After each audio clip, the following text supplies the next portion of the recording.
Okay, welcome to the fourth session, Can We Impact the Abortion Industry? Desmond Doss, in the true story in the movie Hacksaw Ridge, which may be my favorite movie, devotes himself to being a medic in World War II. He decides he's not going to pick up a gun and shoot. He wants to be the medic. He wants to save lives. After a grueling day of fighting, Desmond Doss goes back up onto the ridge. And if you've seen this movie, you know what I'm talking about.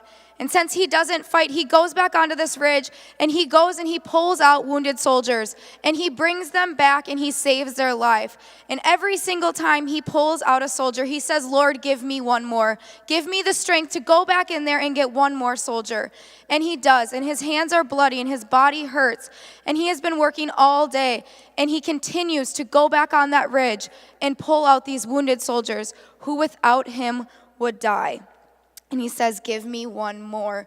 Give me one more. And he continues that fight. This scene in this movie reminds me of so many great pro-life leaders that we have right at our fingertips here today. But in particular, it reminds me of the three that are sitting behind me. I'm very excited and very honored to welcome three people who will be talking about impacting the abortion industry. So please help me welcome David Beawright, former CEO of 40 Days for Life, Kathy Humberger, Allen County Right to Life, and Ken Connolly, an attorney for Alliance Defending Freedom. Well, good afternoon. Are you ready and excited to abolish abortion? All right, I believe it. I believe it. Well, I get to go first. We're going to go, each of the three of us, one after another. But I really commend you and appreciate the fact that you're in this room when you could have been in a lot of other sessions. Because what we're going to talk about is critical if you really want to see abortion abolished on your campus, in your community, across your state, region, nation. It's critical. And if I could, I'm going to use a rather stark example to kind of help paint the picture for why this is such an important topic. In 2002, in the month of October, the entire Washington, D.C. area was paralyzed with fear because a series of sniper attacks happened across Virginia, Maryland, and inside the Beltway in Washington, D.C. And during a period of 3 weeks, 10 people were shot and killed randomly in different locations, and 3 others were critically injured. This really hits home to me because 2 of those shootings happened within less than 5 miles of where I live in Fredericksburg, Virginia today. I didn't live there at the time. But every time I drive by the Michaels store out in front of our local mall, I think about the 43-year-old mother who was loading crafts into her station wagon when a sniper shot her, wounding her severely. And there's an Exxon station not far from there where a 53-year-old businessman was shot and killed, one of the victims. So over those 3 weeks, the entire D.C. area was locked down, and everybody was doing everything they could to try to prevent further attacks. Schools did not let their kids out during recess. Parents were told to keep their kids at home during the day and in the evening when they were at home. People were encouraged to spend as little time outside as possible. And I would suspect that because of some of those preventative measures, they were able to reduce the number of prospective victims that the 2 killers were able to target with their sniper attacks. But I want it to be very, very clear that the killing did not stop in those D.C. sniper attacks until the killers were stopped. So until the 2 men, the 41-year-old John Allen Muhammad, who was driving the vehicle, and the 17-year-old Lee Boyd Malvo, who was in the trunk with a hole cut out and shooting people randomly with a sniper rifle, until they were stopped and apprehended, the sniper attacks did not stop. Now, the reason I use that as a stark example is to understand that the killing of abortion will not stop until the killers are stopped. And the killers are the abortion industry, the perpetrators of abortion, Planned Parenthood, and their 321,000 abortions in the last reported year. The rest of the abortion industry that takes out another 700 or so thousand lives a year in the United States. We have to understand that until we are able to impact the abortion industry, all the other things we do in our Students for Life group will not accomplish the outcome of abolishing abortion. So if you've been going around with your 5 pillars, Students for Life is brilliant in helping you to understand all the different ways that you can impact this pro-life cause. And you need to do all of these things, not just pick one and stick to that, although you may lean more heavily towards one. But if all we're doing is educating and we're not stopping the abortion industry, we're not stopping Planned Parenthood, they will continue to do the harm that they're doing.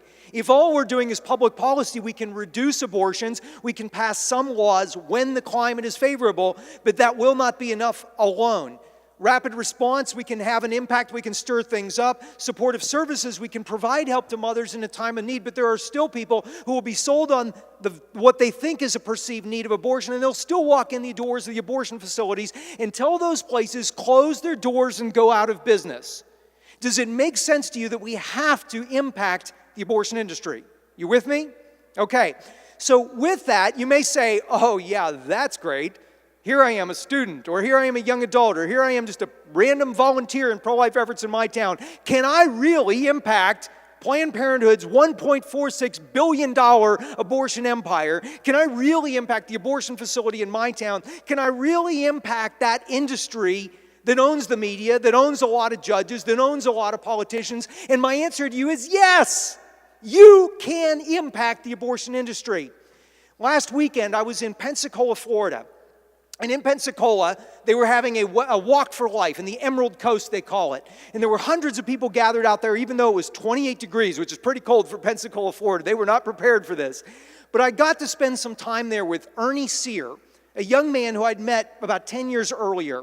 Ernie was a young man, and he had just moved to Pensacola 10 years ago, had never been involved in pro-life efforts, and he happened to turn on his television one night late after getting home from work. He was a new pharmacist. And when he turned on his television, it was EWTN, and he saw a little documentary that was talking about 40 Days for Life. He said, oh, that's a cool idea.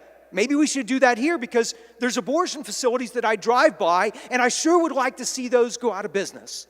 So Ernie signed up to lead a 40 Days for Life campaign, never knowing how his efforts would blossom. Since that time, he and the people he's recruited that have numbered now into the hundreds and thousands of volunteers, they have built a grassroots movement throughout Pensacola, Florida. And in these last 10 years, they've now done 20 40 Days for Life campaigns. They also realize 40 days is not enough. We need to keep doing things. So they're involved in Sidewalk Advocates for Life. They do education outreach. They work with student groups in their area. And because of those efforts in that community, because Ernie said yes to doing something to impact the industry, abortions have dropped by 47% across Pensacola, almost cut in half. And because Ernie and others that got involved in impacting the industry, they, working in conjunction with Abby Johnson and then were none, they have seen 40 abortion workers have a change of heart and leave those abortion facilities, and those places can't keep their staff. Yes, one person can make a difference. And because of Ernie and other people who said, we need to impact the abortion industry, 2 of the abortion centers in Pensacola have closed their doors and gone out of business for good. And one of those, it was amazing, they were holding a 40 Days for Life campaign, and unbeknownst to them, on day 38, the abortionist went out of business suddenly, had to leave town due to he was doing tax evasion and got busted for it. The pro-lifers didn't even know it. They kept going the next 2 days. They had their closing rally outside of that place, praying for it to close, and they didn't even know it had already closed. So if you wonder, can we impact the abortion industry? The answer is yes, you can. You can go back to your campus. You can go back to your community. And I encourage you to look at the supply side of the abortion equation. The industry impact, where you can reduce the supply of abortionists, you can reduce the supply of abortion facilities, you can reduce the supply of all the things that enable an abortion business to operate. And to do that, it may be things like prayer vigils outside of these places. I see the 40 Days for Life booth right outside here. Maybe that's where you're supposed to get involved. Maybe it's to get involved in sidewalk advocacy, where you're reaching out and helping to pull customers away at the last second, dropping the revenue of that local abortion facility. Maybe it's changing minds on your campus of people who might have used the services of that abortion facility, and as a result, you're cutting into their profit stream. Maybe it's deterring some of the community connections in that town from being a part of that abortion facility. Maybe it's defunding your local Planned Parenthood. In the state of Texas, where I first got involved in the pro-life movement, because of students on one campus in one community, they started a statewide effort that resulted in the state of Texas passing legislation that stripped $17 million away from Planned Parenthood per year, and Planned Parenthood went from 49 to 17 facilities overnight because of students starting an effort that defunded Planned Parenthood in the state. So you can impact the abortion industry. But I want to tell you, and I'm going to transition now to your next presenter, because I am so excited about what Kathy Humbarger is going to be sharing with you. Of all the 90 abortion centers that closed following 40 Days for Life campaigns, so many of them happened, yes, as people were praying for those closures, but it was because things were learned about what was going on inside that abortion facility, and those things were either brought to the attention of enforcement agencies or exposed to the general public. And this is why this is so fundamental. I was just backstage. Father Frank Pavone was walking down the hall, and I ran into him, and we were discussing a thing I've heard him say for years. He said, "You cannot practice vice virtuously." The abortion industry has no problem killing innocent children, and as a result, they have no problem breaking laws. They have no problem disregarding all kinds of things that you and I would consider to be just common sense.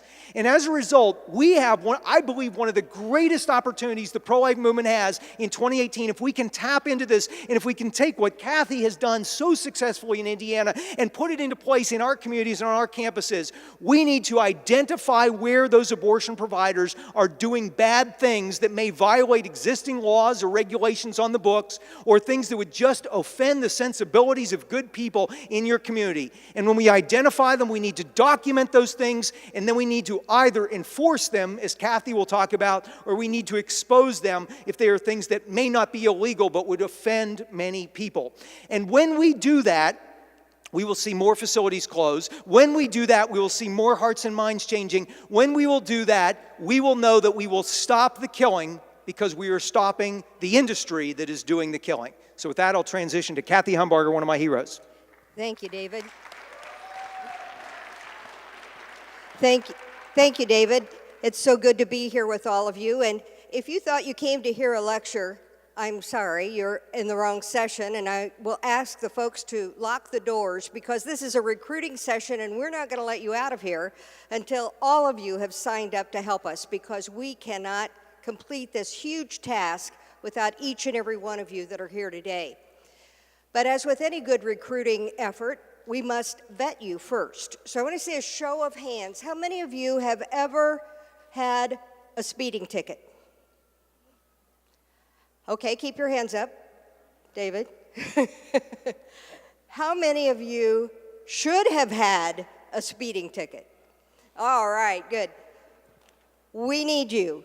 We need each and every one of you, because just as the speeding ticket that you received caused you to slow down, hopefully, we have laws that are on the books that people are getting by with breaking until they get caught. No, my...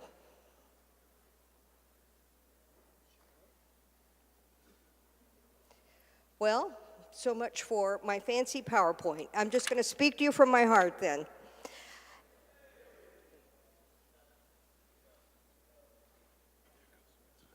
That's the wrong one. Yeah, that's the wrong one. Yeah. One more. Okay. Many people have done studies to see that there are plenty of laws on the books. As a matter of fact, the author of this book claims that all of us commit at least 3 felonies a day. And I know that I'm guilty as well. And as David mentioned, Father Pavone has given us a quote that has spurred me on from day to day, and that is that you can't practice vice virtually. So if there are laws on the books, and there are plenty of them, because we've worked long and hard to pass a lot of legislation to control the abortion industry, and we know that those laws are being broken, and we know that abortion is not a virtuous effort. We know that we can close down abortion facilities and save little unborn boys and girls from being dismembered and their mothers from a lifetime of regret if we can, in fact, enforce those laws. And we've proven that to be true. So as all of you, I'm sure, have prayed, what can I do to end abortion in my state? We did that in Indiana as well. We know it's God's will that we expose evil. So this is not something we have to wonder if we're supposed to be doing. God wants evil exposed, and he wants us to do it. So the answer to that prayer in Indiana was enforcement. That's how God wanted us to take on the abortion industry and make a difference. So what exactly is enforcement? And as I said, there have been many laws that have already been passed, and we have regulations that are on the books. We have OSHA regulations, we have fire code regulations, and all kinds of things. But again, none of those matter if we're not enforcing them. If no person in a seat of authority is going to follow up and make certain that they're passed. It's as if you had an expired driver's license. You could drive on an expired driver's license until you get caught. So what happens after those laws are enforced? Well, these are the basic steps that put together an enforcement plan. We review the existing laws and codes. Now that may sound as boring as watching paint dry, and it is. But there are some people in this room that will find that very exciting. We literally go through the code line by line and see what the legislators have already put in our toolbox to use to regulate abortion businesses. And typically what happens is the legislature then directs the State Department of Health or another enforcement agency to write rules that will carry out the laws that they've passed. That's all well and good, unless that is as far as it goes. So we need to know those laws, know what the reporting requirements are, and then research and review the enforcement procedure and ask for records. I'm going to show you in a minute some of the records that we get, but it is amazing the information we can get if we just ask, and some of it's pretty terrifying and horrific information. Then as we go through that process, we see where laws need to be tightened up or a better form of enforcement be put into place. So we communicate with legislators and people in seats of authority, agencies, and these can range anything from environmental issues to, as I said, fire department codes, or it can get into things like things that are specifically geared to the abortion business, that the credentials of the people that are on staff and those kinds of things. But we need to be proactive too.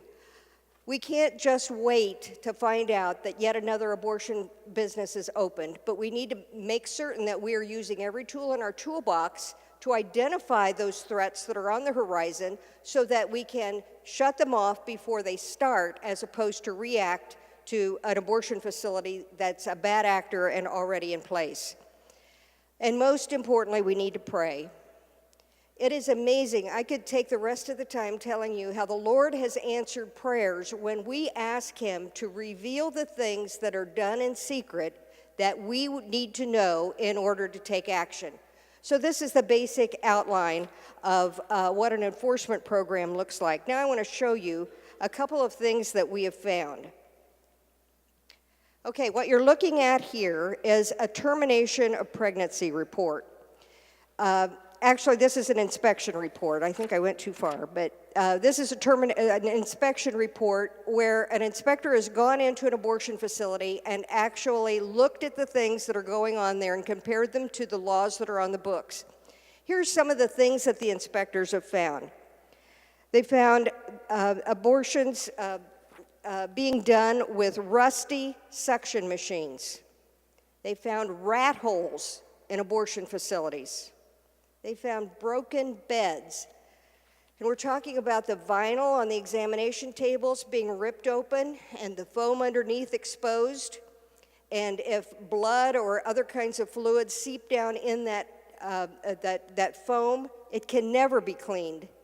Broken beds. This is what women who are seeking abortions have to face when they walk through those doors. There's missing or broken emergency equipment, the kind of equipment that you would expect to be available and functioning in any kind of other surgical center, any other kind of medical facility. The abortion business often gets a pass. Physical issues are ignored. For example, women may not get the complete physical examination that they need to have prior to an invasive medical procedure. Things as simple as their blood pressure being checked is not being done in some of these abortion facilities. This is just downright dangerous. Failure to properly sterilize instruments. This happens over and over again. I could get really graphic, but just imagine in your mind's eye, if you're a woman going in to get an abortion procedure, a surgical abortion procedure, I know you've seen some of the instruments that are used to insert in your body in order to perform that abortion. What if it hadn't been cleaned from the last person that had an abortion? This is happening. This is actually happening. And it continues to go on because it's not being exposed. There's widespread health violations. Here's another one, missing narcotics. I wonder where these missing narcotics are going. Many of you I know about the Gosnell case in Pennsylvania. The reason that finally was exposed was because that was a pill mill. Abortionist Gosnell was handing out narcotics and other regulated medications illegally. So if these narcotics are missing when the inspectors go in, one can only wonder where they're going. So how does all this impact abortion? And you might wonder, what can you do about it? Let me tell you the story about Whole Woman's Health. Do we have anybody here from Texas? Anybody in the room from Texas? Okay, you may have heard then of Whole Woman's Health. Let me read you some of the headlines from newspaper accounts that came out of Texas. Texas abortion clinics marred with health safety issues, inspection reveals. New reports throw light on poor standards of facilities that fought regulation at the Supreme Court. Another headline, government inspection of Texas abortion giant finds rusty tools, rat holes, and broken beds. Oh wait, I'm forgetting to do this. Sorry. As you can tell, I'm a researcher. I'm not a technology person. Let me get to Whole Woman's Health. Okay, so in Texas, we saw laws passed, common sense laws, that would require the abortionist to have admitting privileges at a hospital where he might find his clients that have been injured, his patients that have been injured by his abortion procedure, his or her, show up at a hospital for treatment because of a perforated uterus or any other kind of physical complication. So the legislators in Texas, rightly so, enacted a law that said that the abortionist had to have admitting privileges. In other words, if he injured a patient, he had to be able to admit her to the hospital and take care of her. He was not able to abandon her in the emergency room and say, it's somebody else's problem now.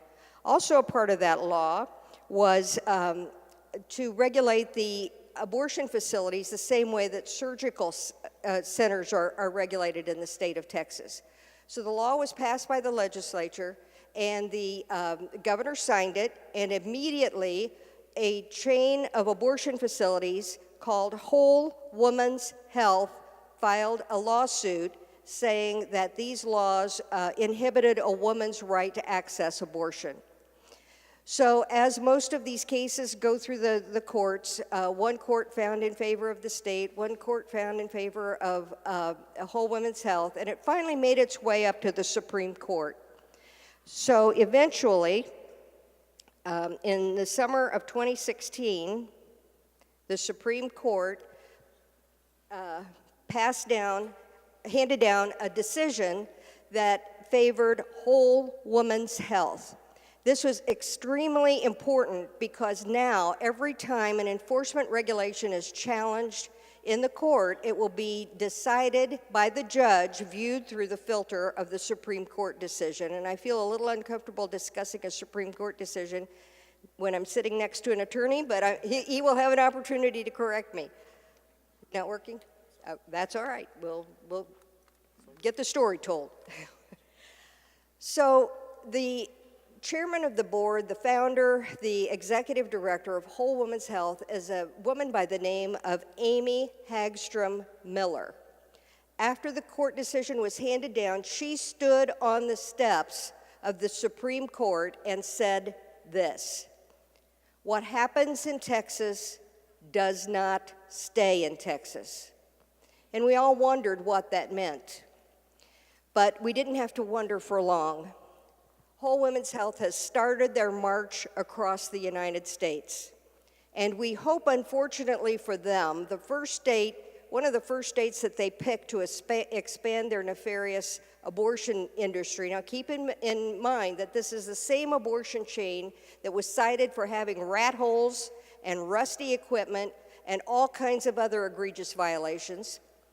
They applied for a license to operate an abortion facility in the state of Indiana. However, we have a protocol in place in Indiana where we routinely, and by routinely I mean once every 2 to 4 weeks, write to the Indiana State Department of Health asking for any applications that have been submitted since the last time we asked.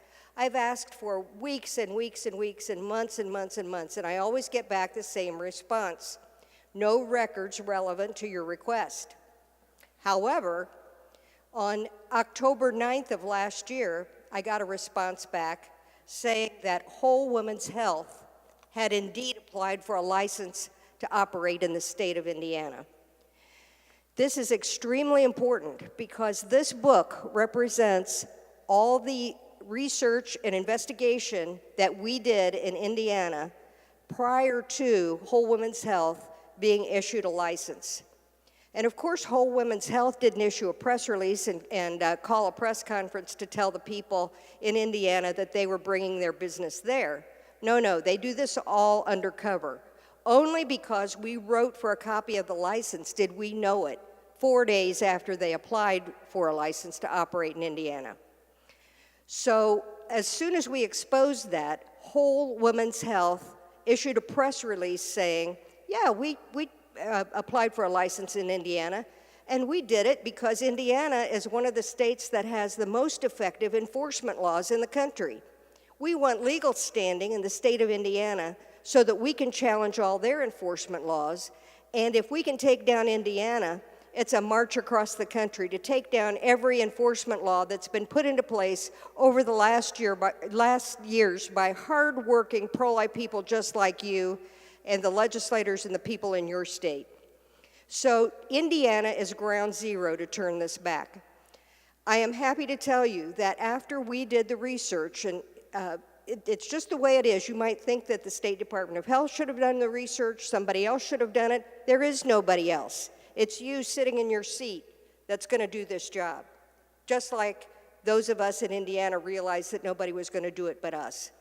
So we pulled together all this information. We gave it to the officials in the Indiana State Department of Health, and I am just so pleased to tell you that the first week in January, I made another public information request and got a letter that was sent to Whole Women's Health by the Indiana State Department of Health denying their license to practice their nefarious business in the state of Indiana.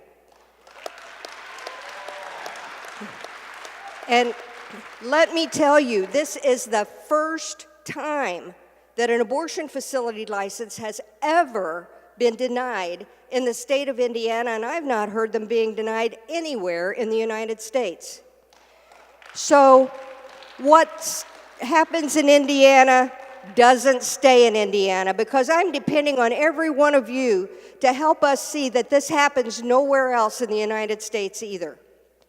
So right now where we are, immediately we need your prayers, because Whole Women's Health has until January 23rd to decide to appeal the decision of the Indiana State Department of Health, and that would go to an administrative law judge and then get involved in the legal system. And they can also sue us, which they probably will do, because they're not going to fold up like a cheap suitcase and run out of Indiana with their tail between their legs. But we're up there for the fight, and I know you are too.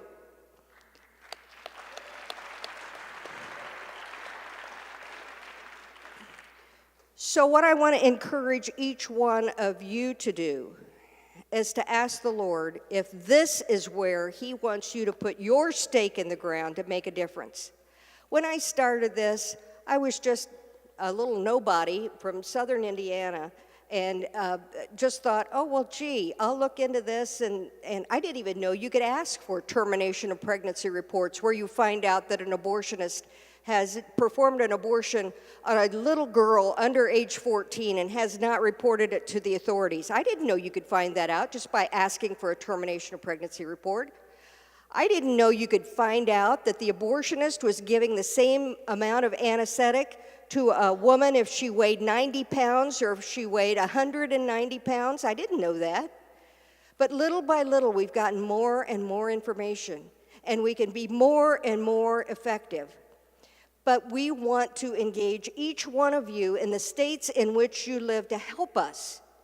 We have nearly 8,000 abortions in Indiana every year. That means 8,000 termination of pregnancy reports. We have inspection reports that number into the 50 and 60 number of pages that we need to comb through. We have mountains of regulations and laws on the books, and that's just in Indiana. Next week, I'm going to Georgia, and I'm going to sit down with a few people who are interested in this, and we're going to comb through every word of the abortion law that's on the books in Georgia. We're going to find out where we can hold the abortion industry accountable in Georgia. We're going to find out how to file complaints against the egregious violations that we know are going on in Georgia. And we're going to bring those businesses into compliance, or they're going to close. And if we bring them into compliance, our goal is not to make certain, please don't get this wrong, that we just want abortions to be done in a place that's clean and that they're following all the regulations. No, what we want to do is to make certain that these abortion providers spend every dime they have to do things the right way, and we want to hold them accountable in court, and we want them to pay huge fines, and we want them to finally say, I'm not making enough money to put up with these people that are harassing me all the time. Will you sign up for the harassment army? Will you? Will you stand with us? Will you contact me and let me know that you are willing in your state to find out how to get records? Will you comb through the records? Will you ask your student friends to help you? If you will, we need you. This will be the end of abortion, not because I want it, not because any of us want it. If we took a vote here today, abortion would be outlawed, but because God wants it. He wants us to expose the evil that's going on inside abortion facilities every day. He tells us to find out what's done in secret and shout it from the rooftops. That's what we have to do. And I can't do it by myself. I need each and every one of you to help. And my good friend Jody Smith is right down here in the front somewhere, and she has a handout of ways that you can get involved. And you'll see there's 10 of them. And on several of them it says, if there's nothing going on in your state, start it. If there's no review committee, start one. So I would just encourage you to take a look at this. Ask the Lord, is this where He wants you to stand? And please, please stand with us. We already have the tools to make a difference. We just need you to pick them up and use them. Thank you.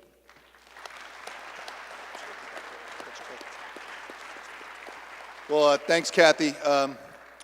If you catch me looking at the screen over here, it's not because I'm in love with my own reflection. It's a very strange thing to see yourself speaking. And they say the camera adds 10 pounds. That camera back there appears to have added 100 pounds, so I'm in a lot of trouble. I hope when I get off the stage, I'm the same 150 pounds as when I ascended. I blame it on I have 6 kids, and I tell them all the time, I commit to you kids, that's why I've gained weight. And they say, no, Dad, you're just fat. So it's a humbling experience, especially now I can see myself. I'm going to try to keep it short. Shakespeare said, first kill all the lawyers, so nobody wants to hear a lawyer talk for too long. The first thing I would say is to give a little bit of a disclaimer. For those of you who don't know, I should just introduce myself first. Ken Conley, legal counsel for Alliance Defending Freedom on the Life team. So we litigate life cases all throughout the country. The first disclaimer I always tell people when I speak to them is, view litigation, view the law as like a triage operation, like an emergency room in the movies, right? We're trying to make the best of a bad situation. By the time it gets to us, in most cases, things have gone terribly wrong in the culture. If you think of Roe v. Wade isn't really possible unless things go really wrong first, right? So turning around Roe v. Wade, what's going to make that possible if things go really right? And something like yesterday and the things that are happening here today are the things that are going really right. So keep that in mind. Of course we try and do proactive litigation to get out ahead of things. But a lot of times, like I said, what's going to turn things around is not the legal victory. That will happen after, generally, the culture changes.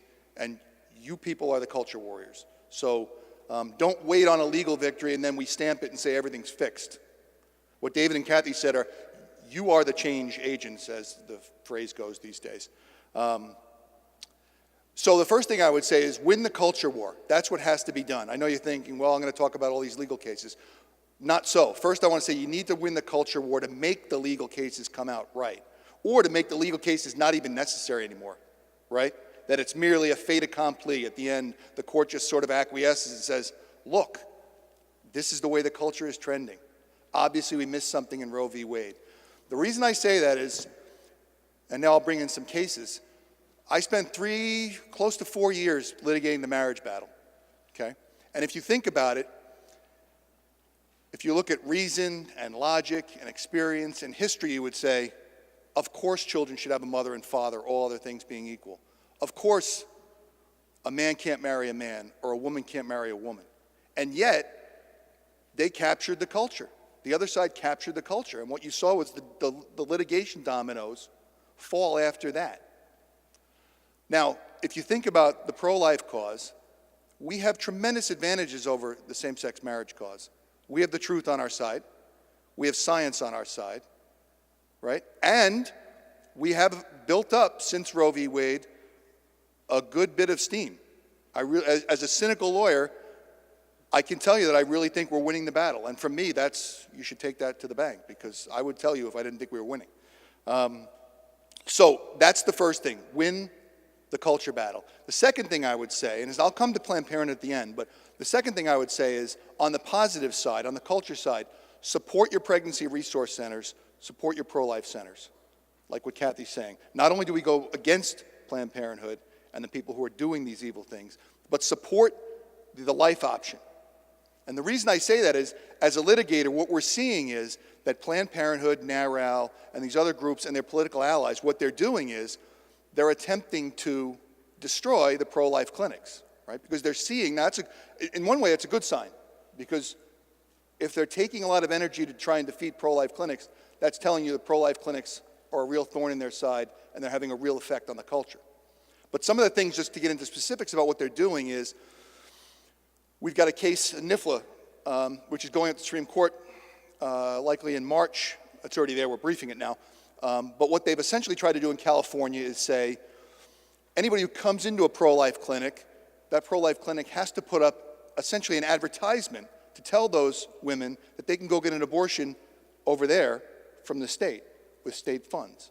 Now, we know that's unconstitutional. That's what we've argued before the Supreme Court. It's compelling speech that that obviously pro-life clinics are set up to avoid, and yet that's what they're trying to do. They're trying to turn pro-life clinics into advertising facilities for their cause. The second thing they're trying to do is take false advertising laws and pin them on pro-life clinics. You see this in a case out of San Francisco has done this. Essentially what they're saying is, well, you don't say you're pro-life or don't do abortions, so that must be false, misleading advertising. So we'll sock you with fines and we'll enable private parties to litigate against you. So when I say support your PRCs, these laws don't get hatched in secret generally. They do their level best to try to, but there are always hearings on these laws. Show up to those hearings. Now, many of us on the pro-life side are busy raising children or doing things in our lives, and unfortunately we don't have a lot of time often to go to community hearings or city hearings. We just have to make the time, right? If it's harder to pass those laws, fewer of them will be passed. In the meantime, make sure you support your clinics with donations, with prayers, and again, with legislative oversight and help. Show up en masse to these hearings and let the legislators know that if they, especially in this world of social media, that if they go the wrong way on this, they will be made to pay politically for it. So that's what I would say about it. And we're seeing a lot of copycat regulations of these types of laws. We saw one in Hawaii, which we argued in September. Hartford, Connecticut just passed one. King County, Washington passed one. So until the Supreme Court gives us the victory we hope they give us, these things are going to keep popping up. So make your voice heard. The third thing, with respect to Planned Parenthood, and Kathy got into this a fair amount, so I won't belabor it. We've got a lot of cases that we deal with in terms of buffer zones. Bruni v. Pittsburgh is now going up to the Third Circuit. Continue to pray outside these clinics. Continue to be an option for women that is pro-life. It's strange to say it, but as you move, and many of you probably know this, many women don't know they have options. It's almost impossible to believe, but it's the case. They don't know they have options. Be there for them. And again, when these laws come up, these buffer zone laws come up, be there for those. Make your voice heard in public. Make it hard to pass these laws. The last thing I would say is, and Kathy alluded to this, if it can hurt an organization like Planned Parenthood financially, then, and if we know this, then we have to take steps within the law to make them pay for violations of the law. I'm sure you all know about David DeLayden. I'm not sure if he's here today, but that type of thing. And then Sue Thayer, I think many of you have heard from her. We have a case, Thayer v. Planned Parenthood in Iowa. It's a key TAM case. I wouldn't say I failed Latin, but it wasn't my strength, so I won't go over the long Latinate construction, but a key TAM case, just to break it down for you, is when what's called a relator or a private citizen sues on behalf of the government to recover monies that are alleged to have been fraudulently billed. So Thayer v. Planned Parenthood is a key TAM case where Sue Thayer, who had worked for Planned Parenthood for many years, knew of things that were going on in Planned Parenthood that she thought were violations of state and federal laws. To the extent, now these cases are going to be less common than your Brunis, your buffer zone cases, or your the other cases I spoke about, the disclosure laws, the forced advertisement, only because there may not be that many people who are coming from the Planned Parenthood have worked there. But to the extent you know people, or to the extent that your work brings you in contact with people who have come over to the pro-life side, then if they know of things that Planned Parenthood is doing that have broken the law, that can really cut into their profits. Because a key TAM action or a False Claims Act action provides for treble damages for each and every violation. So for instance, in our case, if there are 10,000 single discrete violations of, say, an oral contraceptive prescription that didn't comply with state or federal law, that can bring anywhere from, I think, $5,500 to $11,000 in damages per violation. So that's one way. Again, it may not be a very common way, but it can also be very effective in isolated instances in cutting into that profit motive and that profit machine that is Planned Parenthood. And if, like David said, if they're not there to perform the abortions, nobody's crying on our side, I don't think. So that being said, I'll cut it short. I'll cut myself short here. That way, if there are any questions, I'm sure you might have some questions of us.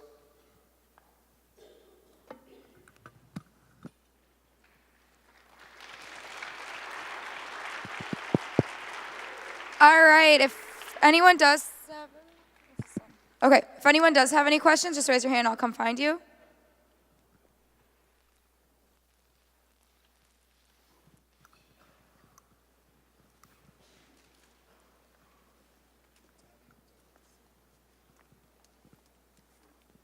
Hi, so I'm from Indiana, and I'm from South Bend, where everything with Whole Women's Health was happening.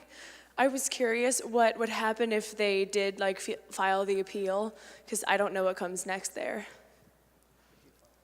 Your question is, if they file an appeal, what happens? Yes. Okay, if they file an appeal, they will make their case before an administrative law judge, and I should probably defer to the attorney to speak to what that process is. There will be a lot of legal interactions that go on back and forth. There's really two avenues, as I understand it, they have. They can appeal the decision of the Indiana State Department of Health to the administrative law judge. They could go that way. Or they can sue the state of Indiana for denial of license. I've got the letter here, and I'd be glad to show it to you, but there are 2 pages of reasons that this license was denied. So Whole Woman's Health came out with a statement right after it was made public that their license was denied, saying this is all a misunderstanding. The Indiana State Department of Health didn't understand our application and everything that we said. I'm sure we'll get this cleared up and we'll be open soon.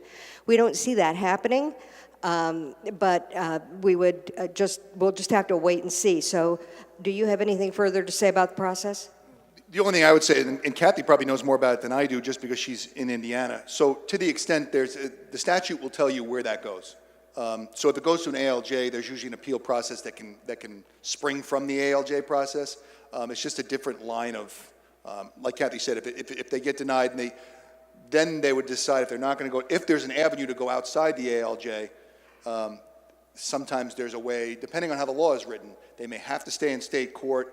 They could do what we call forum shopping, which is not generally a term we use positively.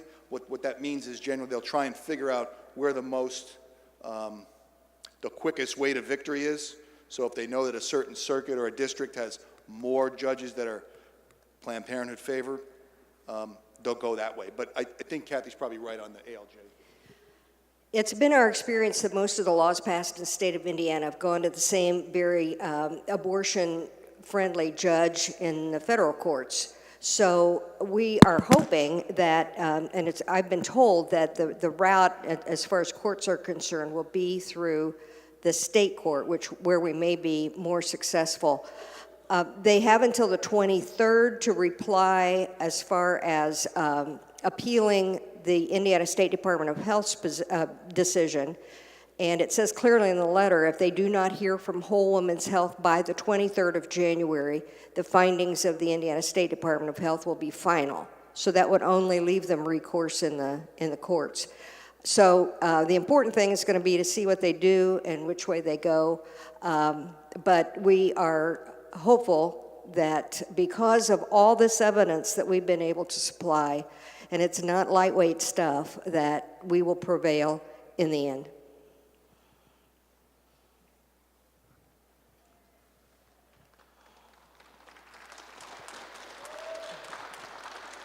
Hi. So I didn't know that all this was going on in Indiana, but now I do, and I'm sort of invested. So on the 23rd, is there a way, like a public way, for us to find out like what happens with that? Get a water echo. Can you just shout it out? On the 23rd, is there a way for like the public to find out how that turned out? Yes, we will be issuing we don't anticipate that the Indiana State Department of Health will put out a notice saying, oh, the deadline's passed and this is what happened. But we are on it, and I will have a public information request in their hands so that immediately when that day passes, we'll know if they heard. Also, part of this whole process is to develop friendships inside the Department of Health and the administration. The Lord has shown us great favor, and that's something else that, as this is launched in other states, we would be praying for, is that the Lord would put people in seats of authority that need to be there, just as on the courts and everywhere else. So we will be putting out a statement as soon as we know, and hopefully we'll know by the end of the week what the next step is. So you can visit our website. My website in Indiana is ichooselife.org. ichooselife.org. You can also sign up for Indiana Right to Life updates, and we'll get the word out there as soon as we can, either way it goes. So thank you for asking that. Hey, so I guess my question would be, what would your tips be for starting like a review committee and like getting that process started in our state, our town, our county? Was your question, how do you get started in your state? Okay. Yes. If you would give your information, if anybody's interested in developing something in your state, we want to know about it, and we want to know about it right away. So if you would make certain that Jody gets your contact information, we will contact you, and the way I think is the most effective is for me to come to you in your state and get a handful of people who are interested in using this tool, and we sit down together for a day or two and comb through your laws specific to your state and your administrative code and put together a plan of action. So if you don't have anything going in your state, let me know, and we'll get with you, and we'll get something going. Another question? Okay.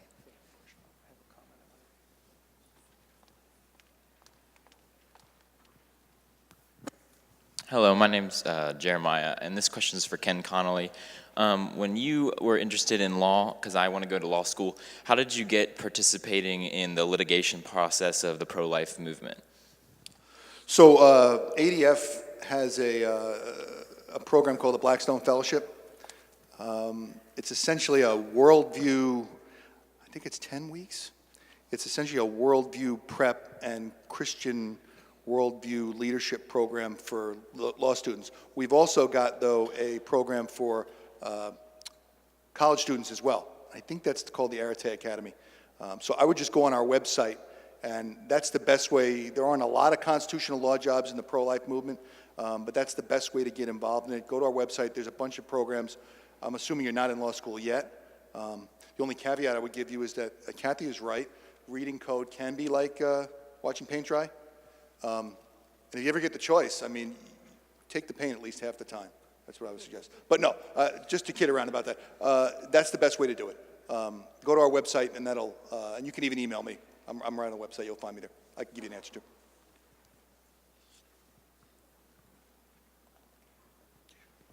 Any other questions? Maddie, if there are no questions, and I know we have just a few minutes left, if I could possibly use one example as just kind of a send-off for this session. I started off by, the name of this topic was, Can I Affect the Abortion Industry? And I want you to realize, you hear a lot of these strategies and it can seem daunting and overwhelming, but it all begins by taking the first step. I remember, I believe it was in 2007, my family was traveling across the country visiting 40 Days for Life campaigns. My wife Margaret, my son Patrick are here today. And one of those places we went, we stopped outside an abortion facility and I met a brand new volunteer. And he was there, had just had somebody ask him, would you just come out and pray? And it was his very first invitation that somebody gave him to take a first step. Over time, he became more and more involved as a prayer volunteer. He understood, you know what, we need to affect the abortion industry, and he started to talk to the women going in and out of the facility, became a highly, highly effective sidewalk counselor outside of that facility. And over time, he became such an effective counselor and was out there over and over and over again. This one person, the abortion industry filed a restraining order to keep him away from that facility. And for 4 years, he was prohibited from being outside of that facility in sidewalk counseling because he was doing so much harm to their business. So guess what he did? Instead of just saying, oh, well, I can't do this, he went on and got other people involved, trained them, became the state director for his pro-life organization, and through his efforts, his restraining order was just lifted. I was talking to him last night at the Rose Dinner for the March for Life. When the restraining order was lifted, he went out that first day just to have the opportunity to thank God and to celebrate being able to go back outside of that abortion facility where he'd gotten all these other people to go, and they saw a life saved while they were out there. To date, his efforts have saved, and the people he's worked with, over 1,000 lives of children who were not aborted that were pulled away as revenue streams from the abortion industry. And he's sitting right here on the front row, Mr. Dan Miller, State Director of Pro-Life Wisconsin. One person can impact the abortion industry. Thank you. I couldn't second enough what these three said up here today. Like we talked about impacting this abortion industry is right in front of us, but every time you say yes, we nick away at that industry. So by you showing up to that march yesterday, you said yes. By you showing up here to learn so you can go back to your high schools, colleges, homeschools, wherever you may be, you said yes. And that abortion industry is crumbling. The tide is turning and we are going to abolish abortion. So let's have one more round of applause for these three.